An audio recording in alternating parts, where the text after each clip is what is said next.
I guarantee that everyone in this world, at some point or another, life has handed us all our fair share of lemons. And when I say fair, I appreciate that often it isn't very fair at all. One morning I woke up to find that life had planted a 10-foot lemon tree in my front garden. I don't know if lemon trees get that big, but for the sake of my story, it was pretty huge. I knew that I had two options. I could either accept this lemon tree, make it a part of my life, or I could try and get rid of it and pretend it didn't exist. And a few years ago, I would have done just that. Because a few years ago, I was the type of person who was lazy and liked to make excuses, and I definitely wouldn't have wanted to face my problems head on. I don't know what it was about me about that time in my life, but I was also the type of person who didn't really try. I couldn't really be bothered, and I just coasted along at life. I really don't know whether that was because of fear of failure, because I was low in self-esteem, or just because, like I said, I couldn't be bothered. I can think of very few times where I actually did apply myself 100%, and it didn't always work in my favour. So the time that I took my driving test and 3 failed attempts when I tried my hardest each time to try and pass, and I didn't get it. And on the 4th attempt, when I finally passed, I still felt like a failure because that time round I hadn't really tried, and I didn't understand in my head how you could apply yourself so much and not get what you want. So I thought, that's how I'm just going to live my life. I always gave 80% rather than giving 100%, and I never really hit my full potential.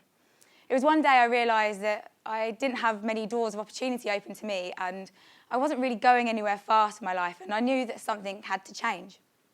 I saw on the perfect opportunity when I moved back to Essex after spending 7 years both working and studying in the West Midlands. I just saw it as an opportunity to make these changes and try and, apply myself a little bit more. I knew I couldn't do it alone, so I found this thing called CrossFit. And for those of you that don't know what CrossFit is, the first rule of CrossFit is to talk about CrossFit, but it's also a combination of metabolic conditioning and workouts and Olympic weightlifting.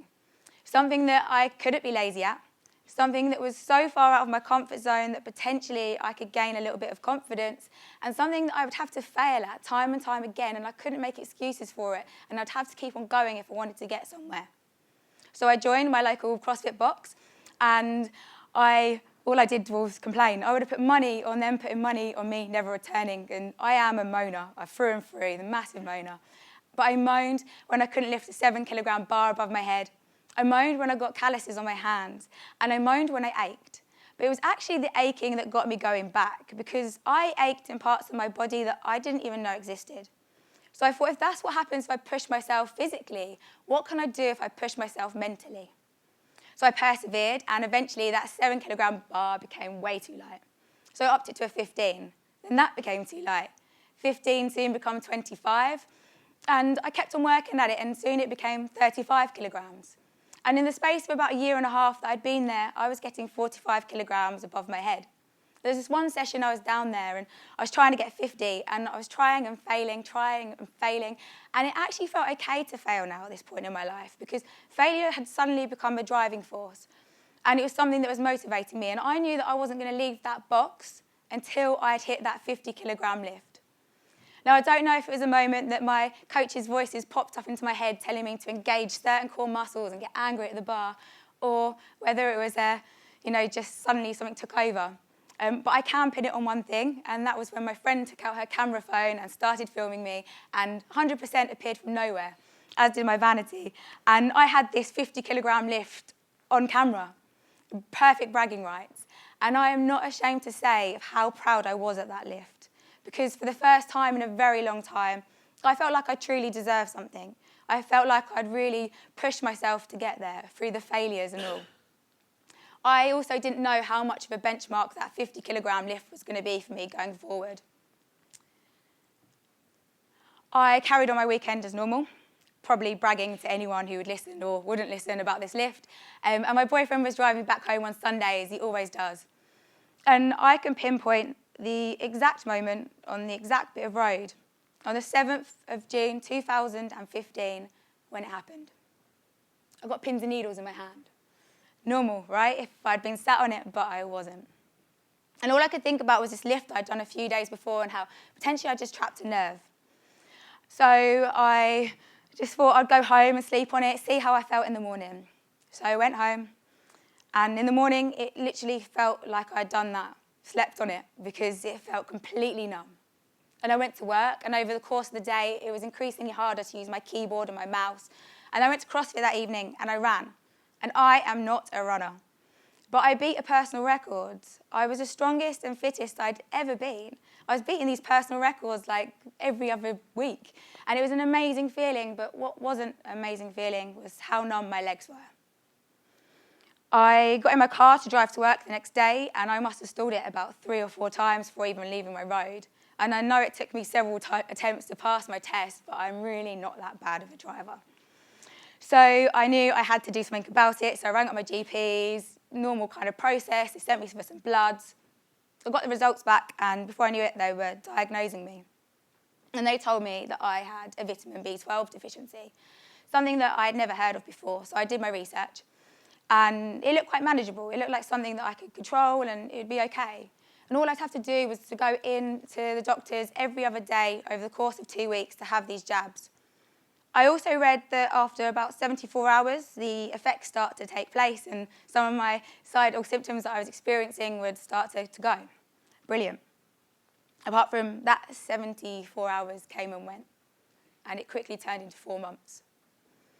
And for the next 4 months of my life, I really struggled. I struggled to brush my own teeth. I struggled to put on my makeup, something that I love to do. I struggled to pick up a pen and to write. I struggled with something at the time no 27-year-old should ever have to struggle with, my bladder. So when most people feel like their bladder's full at about 400 millilitres of liquid inside it, mine felt full at 30.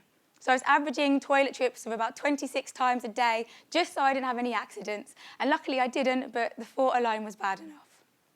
I struggled with fatigue. And this isn't the type of fatigue that a caffeine fix or a nap can solve. It was much deeper. I struggled with walking, my balance, my coordination. I struggled with my mind, my memory, and my speech. I struggled with spasms, constant tinnitus, heat. And worst of all, probably for me, was when I struggled with touch. The water from the shower physically hurt me. But to go through everything I was going through, and all I wanted was a hug, and I couldn't have one of them because even that hurt too much, that was just too much for me.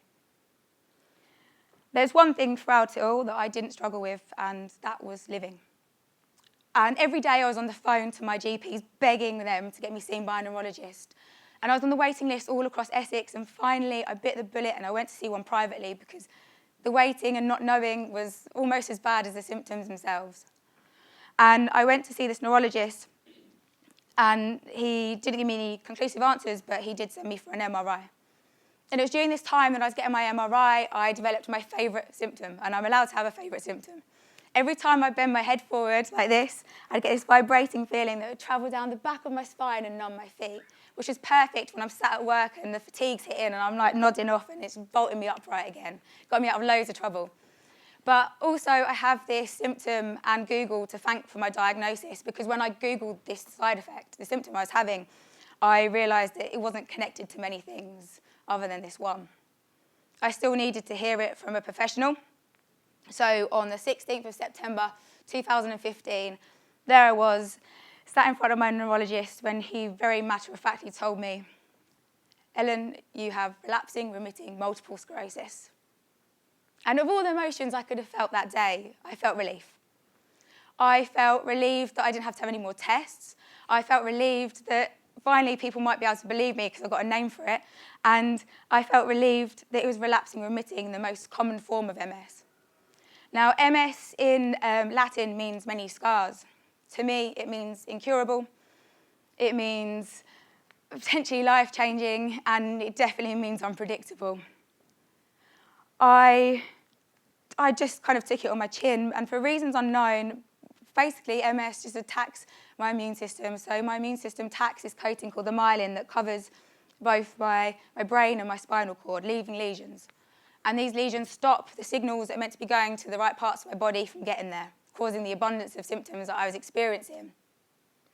And because of this, I had, the MRI results managed to pick up how many lesions I had and where they were, and had one about the size of a 50p piece in the back of my neck and loads scattered across my brain. I wanted to carry on as much as I could as normal. And as I said to you before, one thing I didn't stop doing was living. Because I knew full well that one day my relapsing remitting multiple sclerosis, where it comes and goes, could turn into secondary progressive, where the damage would be permanent. So on days where I wanted to have a bit of fun, and I knew that I was going to be tired after, like when I wanted to go and see the Foo Fighters, I still went. I still stood in that inner circle, and I had the time of my life singing and dancing my little head off, because to me, I wasn't going to waste any time. I had a certain amount of energy to use up each day, and if I overused it, it would eat into the next few days. So I just made sure I had a couple of days off after to recover. I had learned many things from CrossFit. One, that I was more self-disciplined than I could have ever imagined. And two, that we use our core strength a lot more than we realise.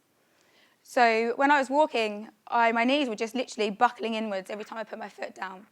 And it was excruciating and it looked awful. But I realised if I start moving from my hips a bit more and swinging my legs around when I walk, it doesn't matter how stupid I was looking, I was still walking when most people would have been staying at home in bed. I realised the reason why I was stalling my car so much is because I had no idea when my feet were together or where they were at all. So now I think my feet are together, but there were times when they'd be like that and they'd feel like they were right next to each other. So I had to learn that every day where my feet were. I also went home every day after work and I didn't stop working, and I picked up a pen and I learned how to write with my left hand, because one day it might be a reality that I can't use my right hand anymore. I knew above all of this, though, I still needed some help. I needed a drug-modifying treatment to help me along the way. And because in the past I probably would have settled for a drug that has a 50% chance of decreasing relapses, but I wasn't like that anymore. I didn't want to take 2 tablets a day for the rest of my life. I wanted something bigger and stronger. There's one treatment out there that comes with a 70 to 80% chance of reduction of relapses, or just to completely wipe them out altogether and stop progression. It's called Lemtrada, and I wanted Lem. Unfortunately, my hospital didn't offer it, so I got referred to Addenbrooke's. And on the 13th of October 2015, I was sat there explaining my symptoms to the neurologist. And thankfully, I developed this new twitch in my lip that made me look like a really terrible Elvis impersonator. But it also got me on the eligible list for this treatment, because I wouldn't have been without it, because they still considered my MS to be active. And on the 22nd of February 2016, there I was, hooked up to an IV machine for the next 5 days, killing off the immune system that was attacking me. And I thought I knew what it was like to push myself mentally, physically, and emotionally, but I really knew nothing. Because during the course of this week, it was a real test to my character and to my strength. And I got through it. And even when my heartbeat was resting at like nearly 130 and my temperature was through the roof, I still found reason to laugh, because if Lemtrada only gave me one thing, and that was the next few months of my life being okay, that's cool, and I'll take that. And thankfully, that's what it's done. And I've got to do this all over again next year, going for another treatment of it. And for the next every month for the next 5 years, I have to have blood tests to make sure that I haven't developed any other autoimmune diseases as a result of this treatment. I am at risk of getting thyroid diseases now. I'm at risk of, because I've got a lower immune system, picking up colds a lot more easy and getting things like laryngitis. I am definitely at risk of so much stuff. But for me, the last few months I felt as normal as I could do, and that's been an amazing feeling for me. I'm still not 100%, but I'm as good as I can be, and I will always strive to be as good as I can be. And I woke up one morning, and I had 2 choices. I could either accept those lemons that life had thrown at me, or I could try and get rid of them. And I'm so thankful that over the years before that, I developed into the person that decided to accept them and face them. Because as a result of that, I did the unthinkable. Because on the 17th of May 2016, there I was, getting my 50-kilogram lift again. Thank you.